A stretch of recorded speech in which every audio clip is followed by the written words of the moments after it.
So, it's been a minute since the beginning of the season, beginning of the playoffs. We had our own predictions and we had our own thoughts, but we finally came around all circle to the finals. And I can say one of the teams is probably the team that everybody predicted would be there. And then the other one is a quite delightful surprise. So we have the Celtics versus the Mavericks. And let's just be real. It has been a long, arduous journey for these teams. Lots of injuries, for better and for worse. Lots of oopsies, upsets, my bads and apologies throughout this entire playoff run. So it's been a lot. So of course we're going to break down some thoughts of the playoffs as we've seen it as a whole, and some directions we think some teams need to go forward, in the off season and the upcoming seasons, because there are plenty of free agents, some moves to be made. We're not really going to count the Celtics and the Mavs in this because they are in the finals. And those we want to, we can. And we don't really have to bring up our predictions of the finals for me and the Hollywood, because me and him are on opposing sides. Of course, I am representing Boston, and I'm thinking Boston's going to win it in about maybe 5, maybe 6. If Boston has a bad game, might go longer. And of course, the Hollywood Sensei over there is thinking Mavs in 5. So we ain't really got to say our predictions. So Zelmay, you are in the middle. You don't have a personal bias in this, so you give us your predictions that you believe. Celtics versus Mavs. You get the breakdown today, my brother. We're gonna even give you, the goodness of the Summer Jam screen, my brother. Take it away. The floor is yours. The floor is yours. Listen, I was coming in. The storylines is great. You got the Kyrie Irving going back to Boston after everybody said the way they treated him, and then Isaiah Thomas right before that. So people got a little beef with Boston. So a little spice over there. Luka up there Luka talking crazy to I don't know how I feel about that. He talking crazy to Uncle Snoop. Why he doing that? So I was like, so now I'm a little more perplexed. I got to figure it out. Okay, what games we got to go? Who game? Kyrie cooking? What's the matchups looking like? Because we got to go off matchups. We're basketball analysts now. We got to go off of the matchups. Luka, the advantage Luka and them had in the last round may not be there as much because Drew Holiday and Des White going to be holding the two people, and Anthony Edwards is not going. It ain't just going to be Ant and two people. I mean, Ant and Jaden. It's going to be Ant got to hold one of them because I'm sorry, you're not putting Mike Conley on. So Ant going to be tired after he hold one of them, and then he ain't really Gobert just there. So unfortunately, he just there. He on the team. So that's bad luck for them. So Mavs had a little advantage there. But then who gonna hold Brown and Tatum? Is Tatum gonna cook? Is Brown gonna take over? Has Brown ascended? Which is a question I do want to know from Monte. Is Brown ascended? Has he reached the level of Tatum? Is it more like instead of a 1-2 punch, is a 1-1-8? That's a question we gotta ask. Because if it is a 1-1-8, I'm gonna have to lean Boston. Because Kyrie and Luka is a 1-1-8. So, but again, Boston got the depth. But in the end, I done did a lot of roundabout and discussion and the questions we have in the series. At the end, I'm going to have to go with Boston. I'm going Boston.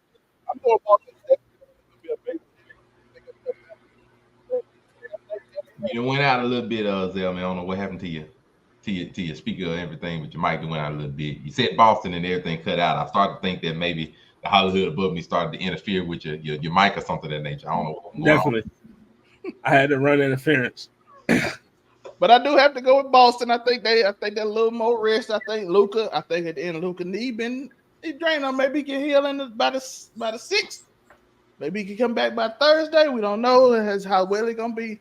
But I think Boston just got a well-rounded overall team, a little rested. I think Jaylen Brown. Ultimately, I think it comes down to Jaylen Brown ascending. And I don't know. And it's gonna be really up to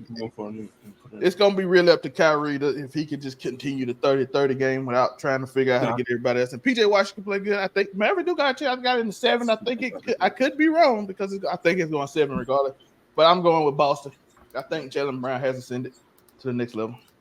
And Drew Holiday is just that player that just changes the series because he don't have to do. He just tell me what to do and I do it. And you always need a pit bull on your team. Well, now we turn on Kyrie Irving. Hollywood Sensei, are you ready to rebuttal, or do I need to give you a little minute? I mean, listen. I'm gonna just say this. I got the Mavericks in 6. I'm not gonna say 5 because I respect Boston. I mean, I got us in 6 games. I mean, I understand Jason Tatum, Jaylen Brown. You know what I mean? Fire. Dynamic duo. They got it. You know what I mean? But Kyrie and Luka, they just on a different they just on a different tear right now. The defense we playing is different. I know the last time we played them in March, we got smoked by 28 points. I know that. Mhm. But that was before, you know, they became the cohesive unit they are now in the playoffs. Like, you know what I mean? So, you know, I'm just saying it's gonna be different. It's gonna be a different game that game one. You know what I mean? I just think this is Kyrie's series to win or lose for us, in my opinion. If we win this series, it's gonna be because of Kyrie. If we lose this series, it's gonna be because of Kyrie. Respectful. Like I said originally, I think Boston gets it in 6. You know, I'm giving them, maybe one off shooting game for Boston. You know, they normally have like a bit of an awkward game every series, roughly. So I'm giving them maybe like one awkward game, one Luca blazing crazy, can't miss 40, 50-point game, some amazing Luca stuff because I expect Luca Doncic. But overall, I do think Boston is just a better team overall. I feel like with Porzingis coming back, if they start him up a little bit slower, I think Porzingis coming back is a really good advantage for us because I don't think there's no matchup on the Dallas team for them here point blank. I give us that. To answer Zelmay's question, do I think Jaylen Brown has ascended to that next level? I really don't think so because it's not because I don't think he's ascended to the next level. I just think that Jaylen Brown has not. I've always thought of Jaylen Brown as, almost like a one B punch. I've always thought of him as that. But if it's different things like Jaylen Brown doesn't get the same kind of, defensive assignments from the opposing team to, I think Jaylen Brown doesn't have the same kind of ceiling that Tatum has. Jaylen Brown is the more consistent scorer and Tatum's the more like up and down one. But the ceiling for Tatum most of the times is higher than Jaylen Brown's is, at least in my opinion. But so I've always thought of him as, like a 1B player. But I mean, we have a good 1-2 punch of our own. I'm not seeing the same Kyrie Irving that we've seen, in Cleveland days to put up 40 next to LeBron. I haven't seen that Kyrie. This is the Kyrie I've seen that's put up 9-point games, with wonderful matchups, in his favor. I've seen him put up 17 points.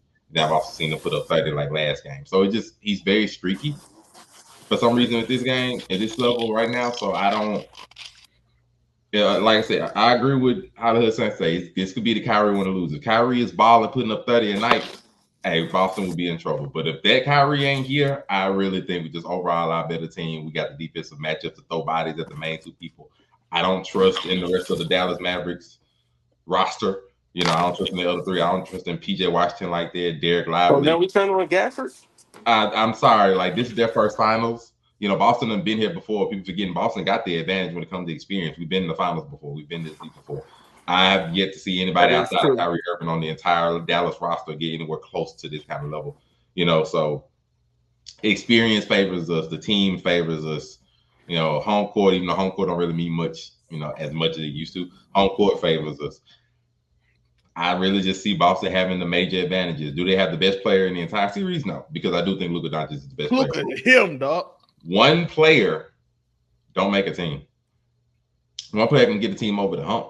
But we've seen in other series and in other finals and everywhere else, one player doesn't necessarily mean that you can just, put your team. But one player can win a series.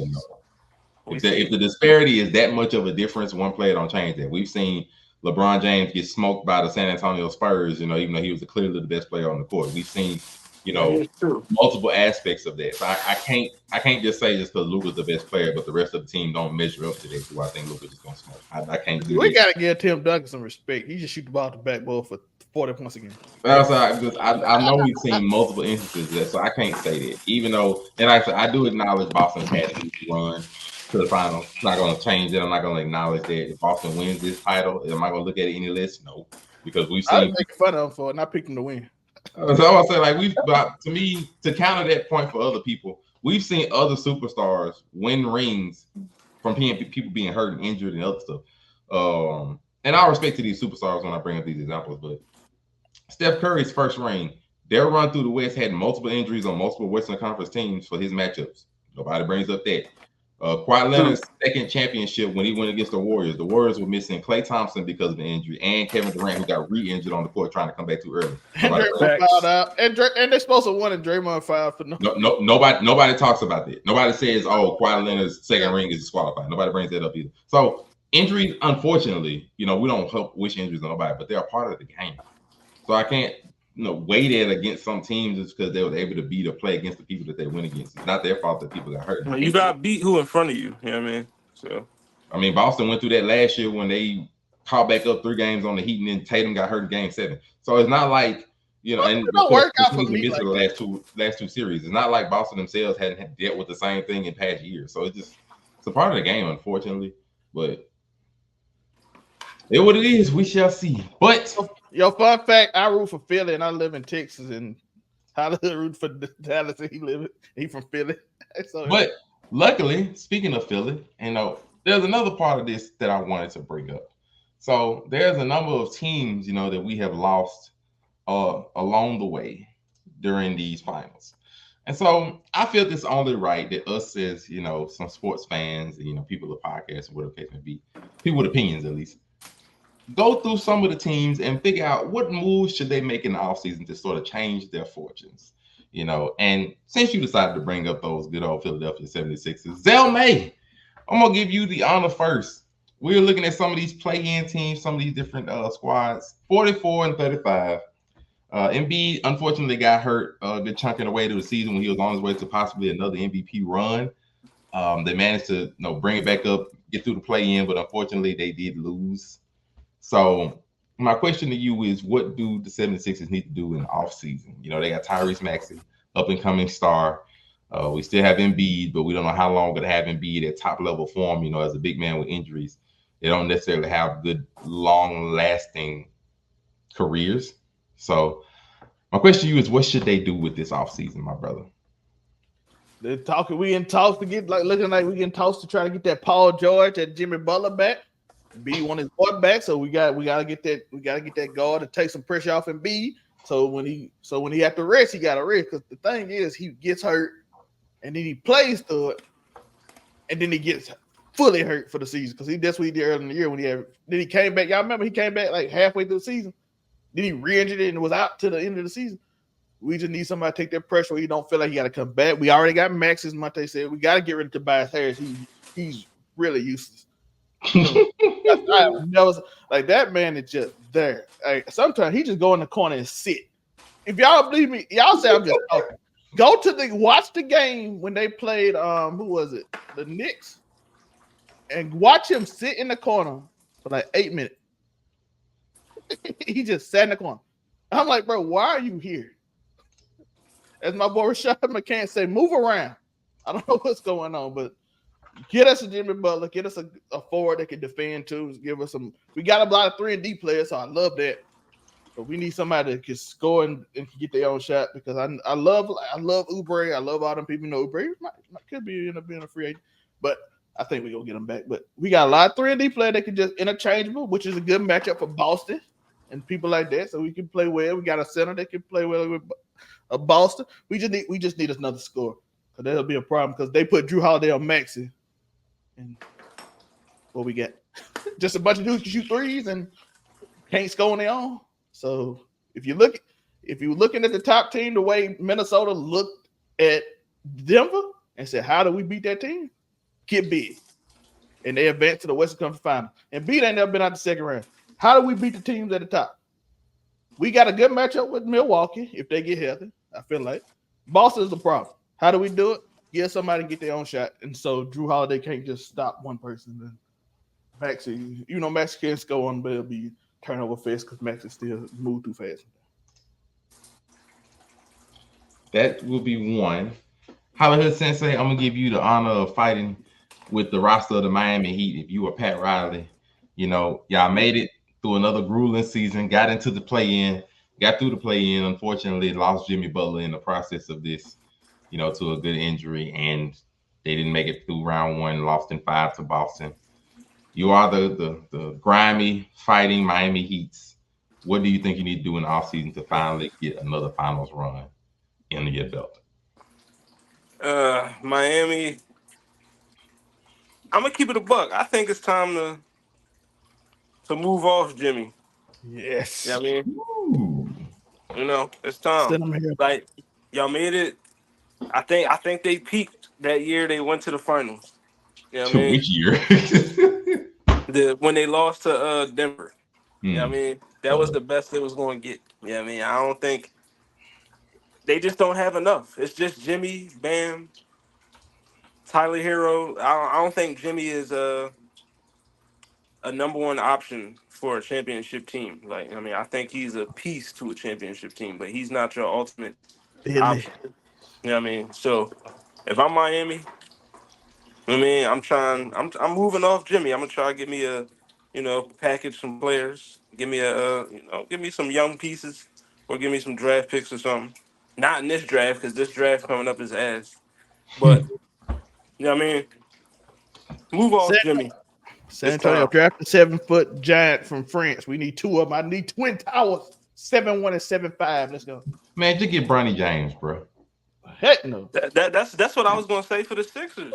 You Second round, baby. draft Bronny, then you sign LeBron. You know Oh, what I that could mean? work. You give me LeBron, that work. You know what I mean? I was saying that work. Give me Sixers, they in LeBron, the that work. championship. Confirmed. I mean, I do Soon as you agree. get LeBron, you at least know you're going to the finals. If you get I do LeBron. agree. I think if Hey, Bron that's went to another the first Sixers, option. That's it. Bron to the Sixers is. I do think that's probably like the best possible thing they could get. He fits in flawlessly to everything they would need. They get a scorer that's gonna come up clutch at clutch moments. Somebody to help out Maxey. Somebody that's gonna do good in the regular season. I mean, he's everything they would need. And they don't have to trade for him because he'd be a free agent. So I mean, it would work. It would work. He'd move to Philly. I ain't gonna lie. That fits perfectly. Do y'all What? Now, want Hey, Bron or playoff T? yo, that- what if the 76? What if the 76ers put up Paul George and I got a root for Paul George after me and him caught each other? See, but the thing about the Paul George one that I've never understood, Paul George hasn't shown himself to be super clutch in the playoffs either.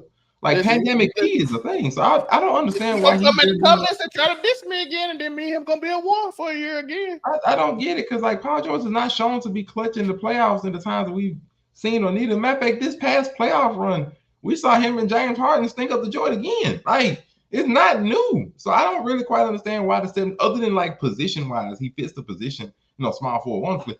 I don't get why he's their number one option. Like he doesn't give them what they need, which is a clutch in the playoffs. He doesn't do that, and he also now as of the last couple of years. Maxi our clutch player, so The last couple of years, I mean, Maxie young though, but the last couple of years he's also shown to have a little bit of an injury issue.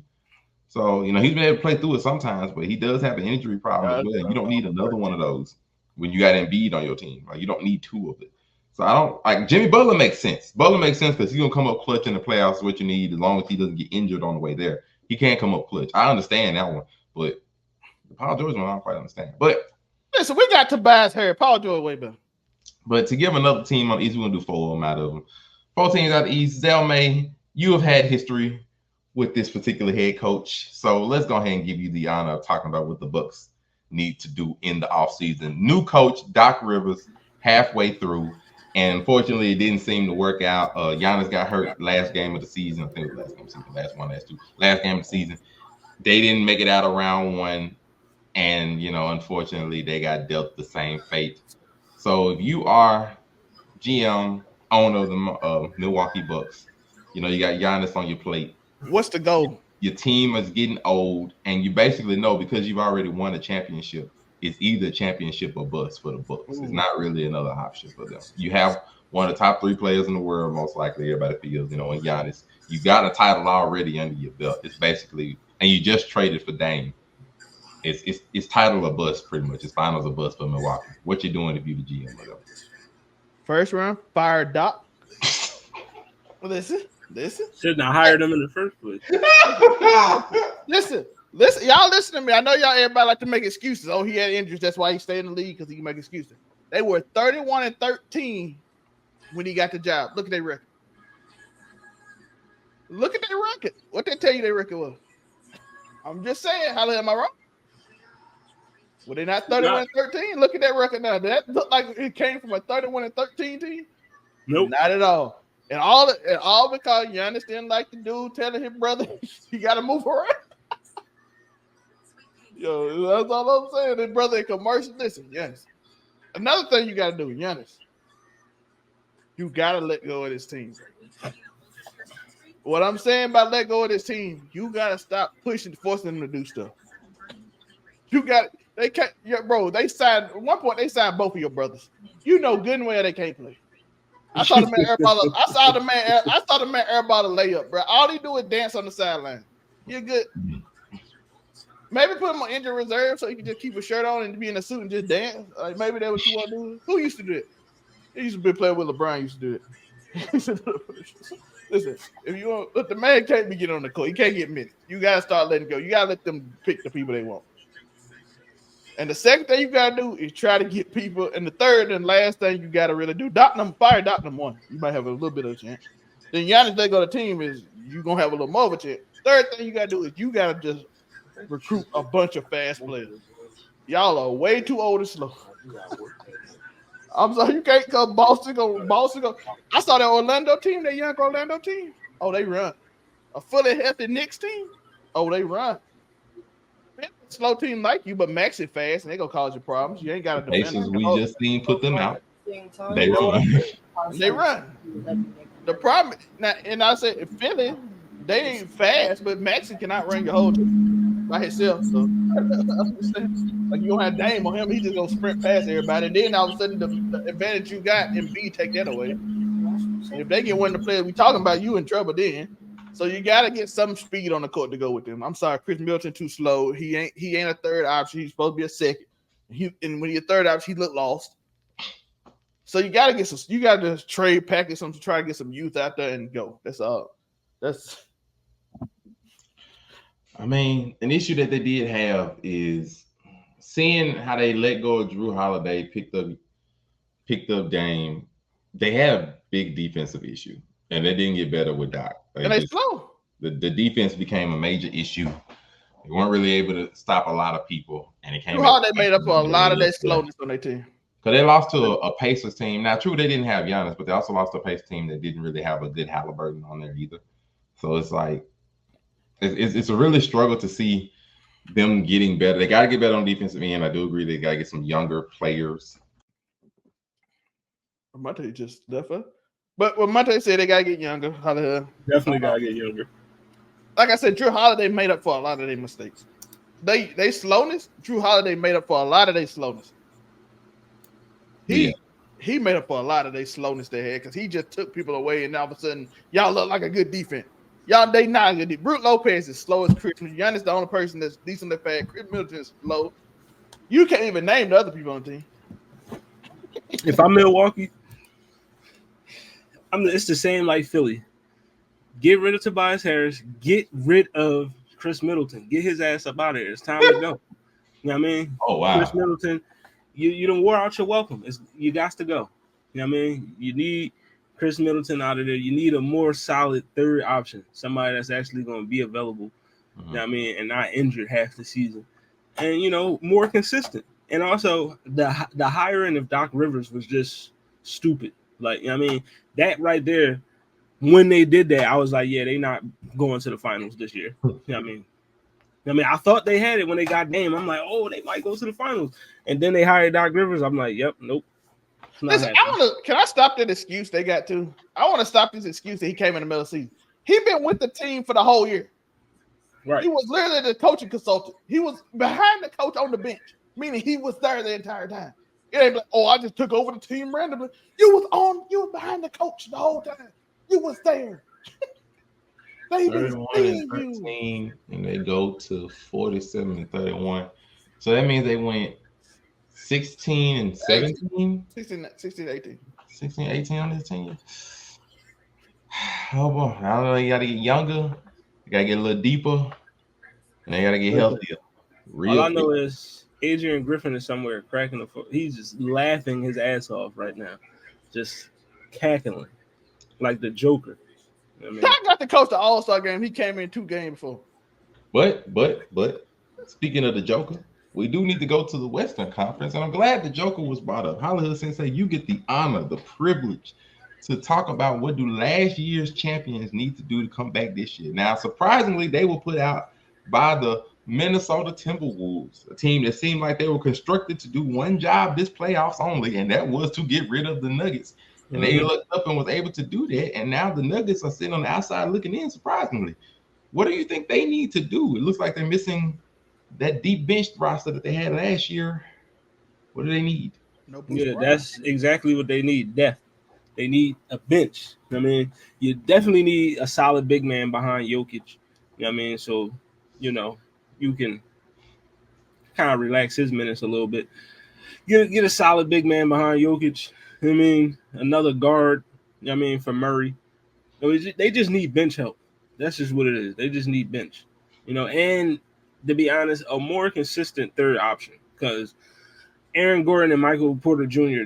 they hit or miss. Like, unless they're playing the Lakers.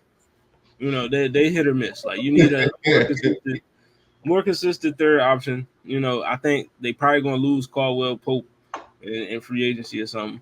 You know what I mean? So yeah, get more bench help and a more consistent third option. I mean, because like I said, Michael Porter Jr. and Aaron Gordon, they're just too inconsistent. I like Aaron Gordon, what he do defensively for them, but like, you can't rely on him to, give you 17 to 19 or whatever, 20 points a game. You can't rely on him for that. You can't rely on Michael Porter Jr. for that either. Like, cause they do it so sporadically. I mean, you need somebody that's going to do that consistently if they're going to be, perennial title contender. I mean, because this could be a situation where, like, and I love him. That's my favorite player of all time, Dirk. You know what I mean? Where they won the chip, and then they ain't never see the finals again until, that was 2011. It's 2024. It took us 13 years to get back. You know what I mean? Because we lost pieces that was on that. You let go Tyson Chandler and all these other people that helped you win the title. You let go people that help you win the title. You know what I mean? So build your bench up, get a more consistent third option, and they'll be back, in my opinion. Bruce Brown was a solid 15 a game off the bench. I do agree. I think a good guaranteed third option, somebody that can get their own shot, not necessarily needing Jokic to create openings. So they can't full court press my boy all the way down the court with Ant. I think that would be a really good thing to get somebody that can get their own shot, a third court option, and maybe even off the bench. Whatever you need to do, somebody that would be good. Because like I said, not having a bench did hurt because it forced you to have to play Jamal Murray, who was a little bit injured coming into the playoffs, playing Jokic like 40 plus minutes a game sometimes, needing them to go off. And, we've seen Jamal Murray, he is a playoff performer, but he's not always guaranteed to give you that 30 that you need on regular games. And so having somebody that could be able to get their own shot, some bench to get off some of the pressure off of the starters would be wonderful to do in addition to that. Zelmay, let's talk about the people who did the dirty work. You got the Minnesota Fakers. The Minnesota Timberwolves. They decided, they went 7 games, came back from 20 in game 7 to beat the champs, then get smoked by those Mavericks. Rudy Gobert got embarrassed. Anthony Edwards got brought back down to earth from all this MJ talk that is not his fault, that the media decided to put on him way too soon. And Karl Anthony Towns reminded us that he just is not a good second star for that team scoring wise or anything. Zelmay, what do they need to do? What do they really need to do? First thing they need, this is going to be an honest guy truth. Ant is growing more as a leader because he's still young, so he can't take control. You saw moments in the last game where you like pass me the ball and they just do some random thing because you see Luka going off and some reason Gobert got 8 shot attempts and he got 3. And he's like, pass me the ball. Luka is going ham and we losing the game. Gobert should never have 7 shots. By the way, Gobert dropped 4 passes that was punished to him. So he just dropped them out of his hand. So he's supposed to get 11 shots. He just got 7.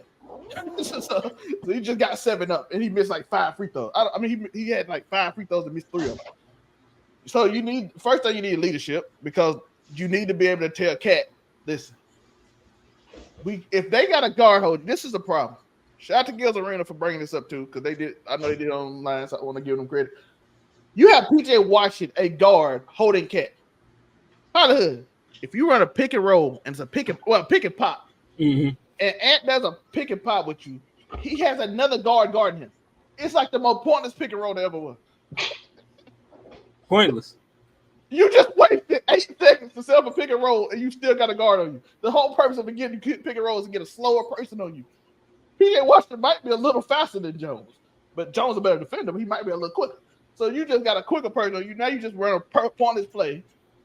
And Gobert, they run a pick and roll him. They don't even care if he pop. They like, oh, So you need leadership to be like, this ain't what we doing. Right. We not doing this. So you need shout out to son kids. Oh, we all saints up here. You know what I mean?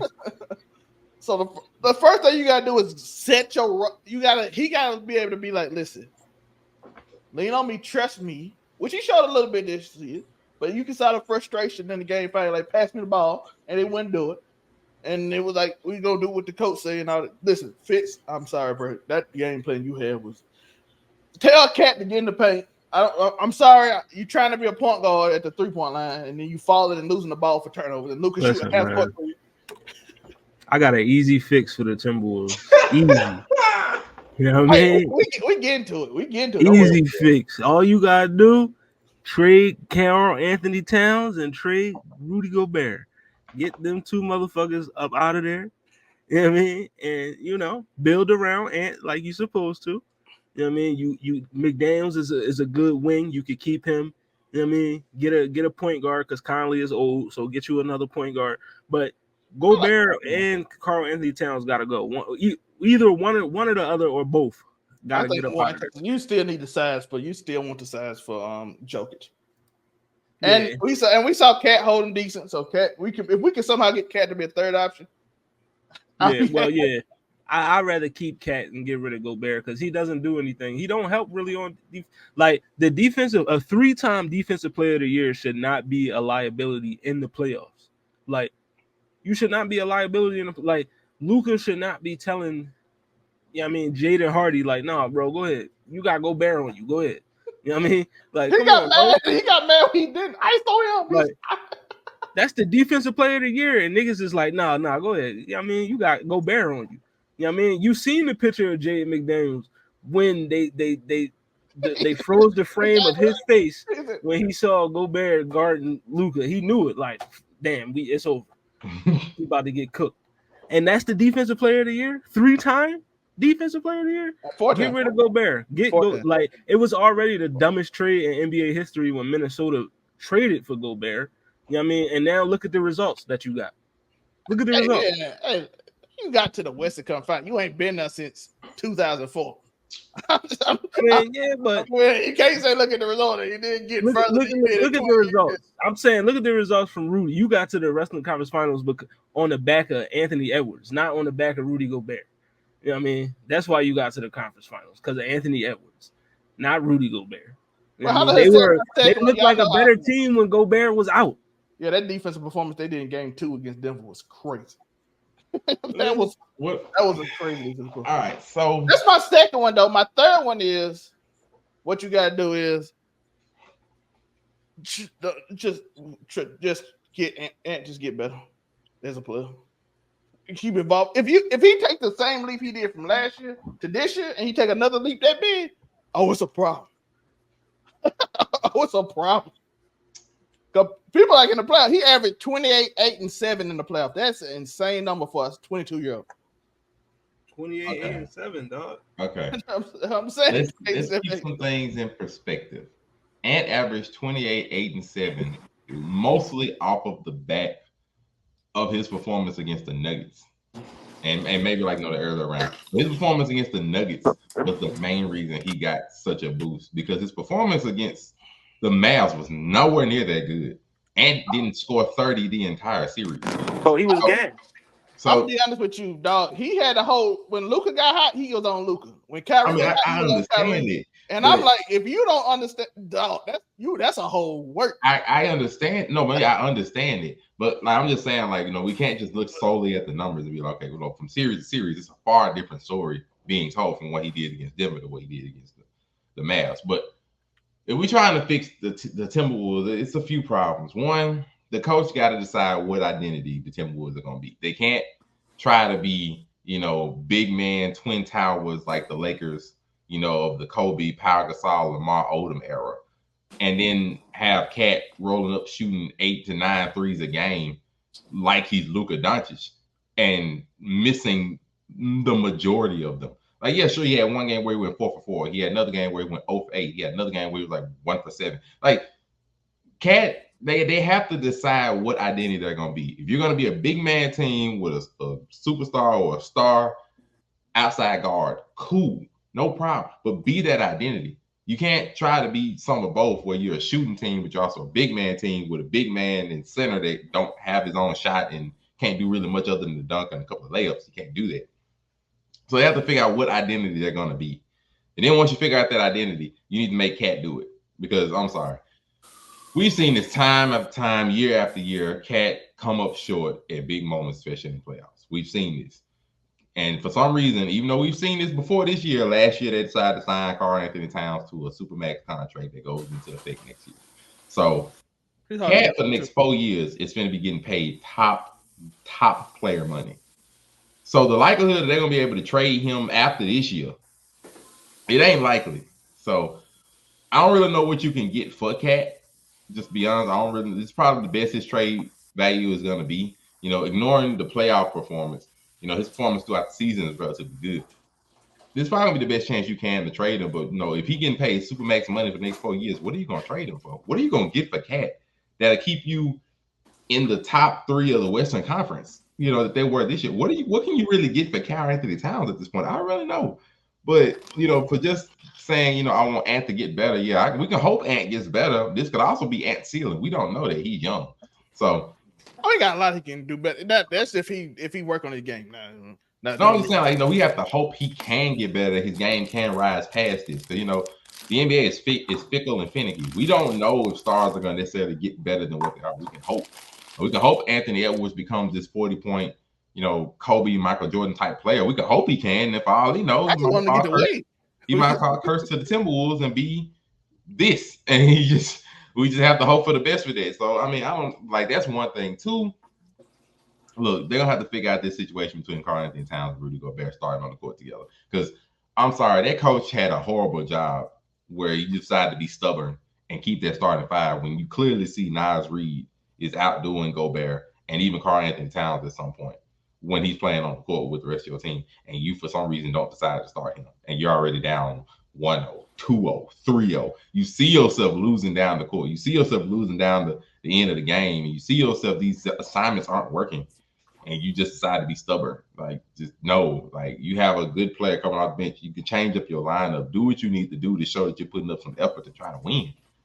Because, if I clearly see something working, and I'm getting highlight reels of my defensive player of the year because he's not good on the switch up, which is, to be fair to Gobert, you're not really meant to guard guards. That's not really what you're able to do. When you're playing teams like the Lakers, when you play a team like the Lakers, he can't guard nobody. You're playing the Lakers, you're playing the Nuggets, who got good quality big men for you to guard. Cool, but put you up against Luka Doncic. We know you can get humiliated. It's not really your fault. You're not supposed to be on that. So that's what you was doing to fail from the beginning. I honestly believe that all 3 of us could at least get a bucket on Gobert. All 3 of us. I believe. Ben Simmons said in a game, the only 40-point game in his life is I can't score, but I can score on him. That's his quote. Yeah, his only 40-point game is against Gobert. That's crazy. Like, he had 49, he had 42, 9, and 12, and he literally said he didn't shoot no jumpers. By the way, he went straight to the paint, and he literally said, "I can't score, but I can score on this man." You know how embarrassing it is to Ben Simmons say I can score on you. He actually tried to score on you. Well, the man guy that shoot free throws want to score on you. It's crazy. Let's do some other difficult teams. Mate, I got another question, Mate. Have Man ever scored 40 points again since he scored 40? Who, Ben? Man. From the Clippers. Mate don't even know who he is. He scored 40. Oh, Terrence Mann? Terrence Mann. Oh, my God. I ain't see him score 40. I don't even know if he play no more. Yeah, he play. I'm joking. I know. But no, if I got to think, all right, let's get to some harder fixes, I guess. Those might be a little bit easier. By the way, I do want to say Ant in the Western Conference Finals shot 43%. He averaged 25 a game, 8 and 8. Not bad. Not bad. No, it wasn't what he was doing before when he was scoring 53% or 53%. Well, Zell, since you want to do these, these fix it plans for these up and coming stars. Let's get out of pocket a little bit. Let's go to another big man, a quality big man, the number one draft pick of this past season, Victor Wembanyama. Him and the Spurs, Pop. They had a year everybody pretty much expected, a rough year. 22-60 with the San Antonio Spurs. What do you believe should be the next step in Victor Wembanyama's rise to glory to get him where he needs to be? We talked about it with Ant earlier. You got to give him some help. That team I don't know what's wrong with that team. They actually played better when 3 of their starters got hurt because the starters, Kelvin, them did not want to pass the ball to him at all. He refused to pass him the ball. As soon as they got hurt, he took over. He dominated at the end of the season. I know the reason he didn't get defensive player of the year was because of the early season game when Embiid basically scored 70 on him, and then Jokic scored 60 something. But at the end of the season, they was not doing that no more. That man became a monster. He's an 80% free throw shooter. He shot 46%. That's most. He shoot threes. He get 3.9 assists. He averaged 21 points a game that went up as the season went on. And that's without his teammates trying not to get passing the ball. So that was impressive. But you got to give him some help. You got to. I heard Trae Young available. He's small, but Victor Wembanyama. If you get Trae Young, you have to get a bunch of 3-and-D players and try to help him around because I mean Victor can help himself, but you're gonna have somebody. He can't just help everybody. So you have to. By the way, when Victor was on the court, they were the number one defense in the league, in the NBA, in the association. When he was off the court, they were dead last. They were the worst defense team ever, statistically, when he was off the court, percentage-wise.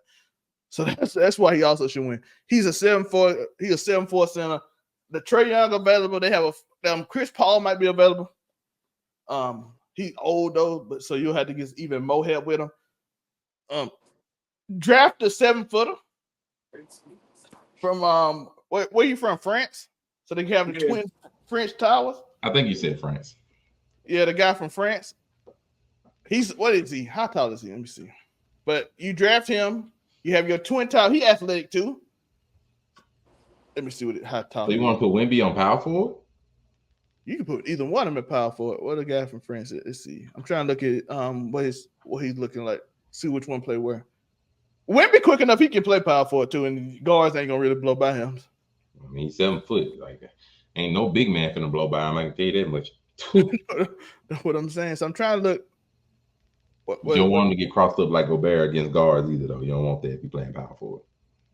That man did a sham god spin move. I have never seen a 7'3" man do a sham. I was at the game at the Spurs. That man said, "Sham god spin layup." I said, "Ain't no way." And the man dunked without jumping. Y'all know how scary that is. But if I said this earlier this year, and I want to keep it up. You get Wemby some help, so you want to stay with your team when the contract up in 2 years, because the Lakers retire is 100% going after Wemby. I'm just letting y'all know, so that you drafted Frenchman, so he can be with his teammate from Pro to make him happy. You get him a guard that can shoot like Trae Young or something. Even though you might have to give him that pick to get it, but you got to make some hard decisions because that team is not good. It's I don't like Trae Young being there. Trae Young is not a point guard that's going to help Wemby. Trae Young is a scorer that plays in point guard. That's not what you need for Wemby's help. He's not going to pass the ball like that. It's not what you need. He led the league in history in assists. I think his game don't fit. Spurs, no, not for defensive help. No, like his game don't really fit. If you wanted like a guard that could give you defense and facilitate for Wemby, they should have kept the DeJounte Murray. They should have never got rid of him. You know what I mean? Because he would be perfect with Wemby. Now, of course, they didn't predict they get the number one pick, but you know. Huh? You know what really keep going to your ears? What? Because they really care in the clothes. Yeah, I know that. Oh. Well, yeah. To give Hollywood the harder assignment, we gave Zelman up and come on. So let's give Hollywood. Hollywood, the Phoenix Suns went all in a couple of years at this point. Now they're sitting there with one of the most expensive rosters in the NBA. They got Bradley Beal. They just Yep. traded all their second round picks for. They got Mm-hmm. assassin known as Kevin Durant, who may be about to request another trade. And you got Devin Booker, three supposedly elite scorers, but this year they ran amok in the first round by the Timberwolves, got smoked by them. And now they're on the outside looking in with an expensive roster, no defense, no big man, no point guard, and no picks to work with. What do you do if you are the Phoenix Suns to turn Hold this on, let me refer. I got two people confused, and they can pick either one of them. I like Alexandre Starr, who is the 7-1 guy I was talking about, Mm-hmm. 200 19 years old, and then they got the guy from France that played with him in Zakira Rasacha, who is 6'9" power forward. This 19-year-old, very athletic guy. Either one of them to make Wimby happy because one of them played with him, and the other one is a 7-foot deep. You can have is a defensive whiz. The only problem with them, and the reason people saying this draft ain't good, is because they raw. They are raw. They have they ain't trained. Wimby trained and skilled. These dudes are just like, hey, this just a really talented two dudes. Shout out to Wimby. But for the Phoenix Suns, huh? Mm-hmm. Like, it's gonna be a hard fix. Like, I think they fucked themselves. You're gonna have to sign some veteran minimums. You know what I mean? Get Nurkic out of there. Like, I don't know what. Like, come Golly. on, Not nerd. Nurkic is he's just a lighter shade Rudy Gobert. Like, you know what I mean, that's all he is. Like, He don't you foul know, as much, so it's not scary. yeah, he don't foul as much, but get. Listen, this is the plan for Phoenix. This is what you do. You know what I mean? Same Quick. thing, I said for the Sixers. You draft Bronny. So once you draft Bronny, now you get LeBron. You know what I mean? So LeBron is I a don't even know how they can guaranteed get LeBron. LeBron is a guaranteed finals trip. You know what I mean? So now you just ride LeBron coattails to the finals. You know what I mean? Maybe lose to Boston or somebody in the finals, but at least you got there. You know what I mean? You know? So draft Bronny so you can get LeBron. And then that's the only thing I can see that's gonna help them. Because the roster is poor outside of Booker, Durant, and Bill. Like, I can't name three other niggas besides them and Nurkic. Yeah, I Because they mean, take all the money. I Fuck, mean, they got I all the can't. money. Who else they had? I think they had Grayson Allen. Like, you got, yeah, Grayson Allen that's take the it. rest of it. They don't got Cameron Payne no more. You know what I mean? Everybody that was there that led them to the finals is gone except for Booker. You know what I mean? You lost Mikal Bridges. Like, I don't know, Somebody need man. to get Mikal Bridges. Mikal Bridges a bucket. Like, Phoenix, just draft Bronny so you can get Bron. That's that's your only hope. I don't even know if they have their own pick this year to be able to do that. But No, they don't have nothing. They well, don't so have they money. picked Bro, it up. Mate, they can't even sign for the average minimum. They only can do minimum. They can't. You know how you got mid exception? Okay. They have Damn. none of that because Grayson They can't Allen even took get a all of it. mid-level exception. No, they took all of it. Grayson Allen contract took everything. They only can do minimum. Yikes. I think what they should do, and it's gonna be unfortunate for Phoenix fans. I think you scrap it. I'm just gonna be honest with you. I think you Give up. scrap everything. I think Trade you everybody. you do your best to trade two out of those big three. I don't care which two it is. Because You at this can't trade point, Bill because nobody wants that. at this point you're held hostage. I think you just got to scrap it. Trade Durant. Let's just gonna be real with you. We already know it might be on his mind to get out of this anyway because it's not his fault. I don't think he wanted Beal on the team because that deal just didn't make no sense. So I think you trade Durant. He's probably the easiest of the three to trade. You can really get him on a lot of teams. Get you some good picks and value for Durant because he can still play. He played through the majority of this year, no problem. Played well, still show he still got plenty left in the tank. Trade Durant. Whichever one of Beal or Booker you can get off of. You can't get Bill off, dog. He got 5 more years and he's I've seen weirder trades happen. We didn't think Beal would ever be able to leave Washington. Lo and behold, Phoenix comes to knocking. So there's a trade out there. There's a trade out there. Oh no, It's just who knows what it is. You can get off of Beal. Most likely. Now I don't think it's easy. It's not very possible, but there's always a chance. But he make more money than everybody on that team. If you can trade Booker, but just I wouldn't want to trade Booker. He's the youngest out of the three. He's the one with the most upside. So I wouldn't want to trade Booker, but look, scrap it. I'm just gonna be rich. Scrap the whole thing. be done with it. Because your team ain't going nowhere. You don't really have no picks. You don't really have no wiggle room, and you need pieces. So if you trade Durant, trade either Booker or Beal, and just scrap it for a couple of years. Like, look, just get you a bunch of pieces, get you some picks, and start from scratch. Maybe in about 2-3 years, you can make another crack at it. Because this team right now, as currently constructed, they're not going anywhere. They're not. You're just missing too many holes. The main roster parts are too old. Beal was a complete failure. It's just not gonna happen. And they're not really able to play together without a good point guard or somebody running point like that. It's just not. You got three people that essentially play the same position. It's just not going. They have almost the same game. It's not. When the coach asked for a point guard, the GM said no. I'm like, this is doomed.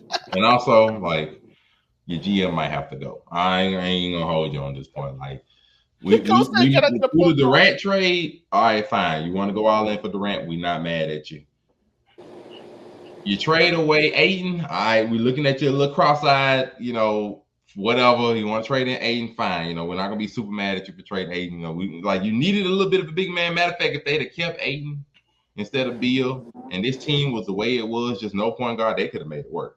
But no Aiden, okay, fine then. Then when you traded for Beal, I think that would have been a nail in the coffin. Like, look, GM, you'd have made a lot of decisions. You might have to go. Like, just scrap everything and be done with it. Because, like I said, the roster is just not it at this point. I think you just got to start it over. I really do. Just scrap it. But now we I got a few questions. I think see, all they gotta do is like find them a shooting guard and get rid of Giddey. But everybody else just get better because they average 23 years old. They need a second scorer. They do. That's why I said get rid of Giddey, and then after that, just let everybody else get better. Gordon Hayward was a miss, but they get a second scorer, they'll be right back at it. They fine. They just need. And then the Pelicans get Mikal Bridges. Whatever you got to do. The Pelicans just need to get healthy. Like, if Zion hadn't went out in the first round, we have an entirely different series on our hands. If they just did, if them and OKC is a whole nother monster. If Zion's not injured, he doesn't get injured and play in. We might have a whole other series. But they did not have a good answer for a big man presence, which we clearly saw. So I don't even remember when Zion was one either. But like they just they get healthy. And maybe a Mikal Bridges is fine, but just a team that's constructed was relatively fine. They just need to get healthy. And Mikal Bridges, like I said, before Zion got hurt, they were top 2 in the conference. Up through like around January or so when Zion got hurt. So they were doing fine. I think they just maybe get Mikal Bridges, keep the deepness of your roster, add to your bench or something like that. Let Zion get healthy. I think they make another crack at it to see what they really got. So I don't think we'll spend here. We'll be here all day trying to dive into what these teams can do because the Clippers. You know the teams that really need to make changes. God help them. That team at 8 and number 10. They the teams that need to. You know what I mean?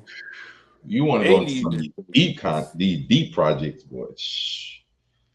Look, especially how do we feel about Golden State? Like, we just gonna go off on our shield, let the legends go out. They haven't made a complete decision yet. They haven't said y'all anything. Y'all got 4 rings out of them dudes. It's time to. You know what I mean? I got a question though. I do got a question about Golden State that I want to provide to everybody. Have we noticed that Steve Kerr haven't developed a single player? I think I remember you bringing that up in like a. I just want people to understand. Mark Jackson developed. He developed Jonathan. He got Jonathan Kuminga, Kevin Looney. Kuminga still is where he should be. Kevin Looney was under Mark Jackson his rookie year. He got trained by Kuminga. Kuminga wanted to quit the team because he wouldn't get in, and he didn't get in until Draymond got hurt. Let's not forget Kuminga was asking for a trade before Draymond got kicked off for a long time because he wouldn't get in the game. Yeah, Steve Kerr. Am I wrong? You're right. You're definitely right. He wanted to get traded. Real. Had they not discovered Kuminga, they wouldn't even be in the playoffs. They'd have been a lottery team dang near had they not even discovered Kuminga becoming the second scorer that they desperately needed. I mean, just if you want to be honest with it, the Warriors have a simple thing they need to do. They need to go in the office, call Steph there, be like, Steph, we need to have a real one-on-one talk with you. I'm gonna leave the decision up to you. What do you want to do? If you want to compete for championships, we're gonna have to make big roster changes. If you just want to keep the 3 here, no matter what, We're gonna let you ride off into the sunset, but these next 3 years gonna be a little rocky. We can go hold you. We might make the play in every year. We might get a 6 seed at max. But just if you want to keep the 3 together, fine. Because that means they're gonna have to pay. They're gonna have to pay Klay Thompson. Maybe not big money, but they're gonna have to pay him somewhere probably along the lines of Draymond, maybe a little lower. But they're gonna have to pay him too. So if you got them two on your roster getting paid money, you don't really leave a lot of wiggle room for other stuff. And they've already shown that their decisions in the general manager scheme haven't been too amazing, signing Chris Paul for no reason. So, they haven't really shown that they have the wonderful roster moves, So I can't say I have a lot of faith in it. But that's what you do. You sit step down by step. Do you want to compete for rings, or do you just want to ride out to the sunset for the next 3 years? It's real simple. If you want to compete for rings, hey, I ain't gonna hold you. Klay, either you getting this minimum coming off the bench, or you can go see what the Hornets or somebody want to have with you, because it just is not gonna go. He ain't a starting caliber guard anymore. I'm sorry to say, it's just not it. He's not a starting caliber guard. When he came off the bench, he actually gave a little bit of a push to relatively well. He's not a starting caliber guard, starting caliber defender. It's not there anymore. So they're gonna have to make changes. They need to get big man. Wiggins, I don't know. They thought they had something out of Wiggins. They thought they revived this man's career. That man had one finals run in him, and we ain't seen him since. He was happy hell, boy. Yeah, like, look at me, I made it. Now we turn on Wiggins. He got paid after that finals run, became the second scorer that they needed. We ain't seen him, man, since. Like, he nothing. He don't play defense no more. My man said we chilling. He's like, bro, he went back to the bus that everybody thought he was. So it's unfortunate. And so they signed him, and he did not pan out. So they mean they need to get rid of Wiggins, get on a minimum contract with Klay, and try to get you another big man. Find another second scorer, whether that man be Kuminga. Cool. You still need to find some more bench pieces. They need a bench. They need a big man. They need another scorer. So they got to make roster changes if they're gonna try to compete past the play-in. Just keep it a bench.